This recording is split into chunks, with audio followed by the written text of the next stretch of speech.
என்னங்க G Mustafa G என்ன mask काटறதா நினைப்பா सारी तमिलनाडु का गरीब लोग को आगे बढ़ाना का तो आपकी अलायंसेस किसके साथ होगी இல்ல என்ன மக்கள்லாம் உங்களுக்கு விசில் அடிச்சு சில்லறை எல்லாம் செதற விடுவாங்க அப்படின்னு நினைச்சுக்கிட்டு ஹிந்தியில பேசிக்கிட்டு இருக்கீங்களா?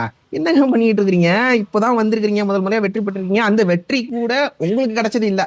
ஆணிபுரமும் அடித்து சொல்லுவேன், அந்த தளபதி அப்படின்னு சொல்லக்கூடிய அந்த பிராண்டுக்கு அந்த முகத்துக்கு கிடைச்ச வெற்றி. சரி, அந்த டாபிக் உள்ள நான் வரல.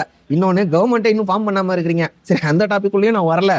அதுக்கு முன்னாடி இந்த மாதிரி ஒரு மொக்க சம்பவமா, பல்பு வாங்கக்கூடிய சம்பவமா, அவன் பல வருஷமா உசுரை கொடுத்து போராடிட்டு இருக்கிறான். மும்மொழிக்குள்ளே தமிழ்நாட்டுக்குள்ள வரக்கூடாதுன்னு சொல்லிட்டு போராடிட்டு இருந்தாங்க, போராடிட்டு இருக்கிறாங்க, போராடிட்டு இருப்பாங்க. ஆனா நீங்க என்னமோ அசால்ட்டா வந்து ஹிந்தி உங்களுக்கு தெரியும் சொல்லிட்டு ஹிந்தியில வந்து சீனை மாச காட்டுறேன்னு நினைச்சுக்கிட்டு சீனை போட்டுக்கிட்டு இருக்கீங்க. ஏன் தமிழ் வராதா உங்களுக்கு?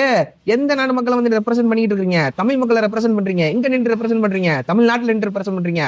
தயவு செஞ்சு தமிழ்ல பேசுங்க. ஹிந்தி எல்லாம் ஒரு இளவும் தேவையில்லை இங்க. ஆமா, ஐயோ ஐயோ, ஏன் தளபதி இதெல்லாம் நீங்க கேட்க மாட்டீங்களா? அப்படியே விட்டுருவீங்களா?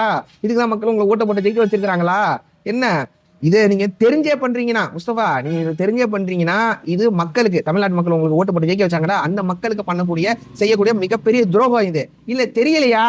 ஆர் ஆசான்னு இருக்கிறாரு, கனிமொழி அக்கா இருக்கிறாங்க, அவங்க எல்லாம் ஏகப்பட்ட மாசான சம்பவம் எல்லாம் செஞ்சிருக்காங்க.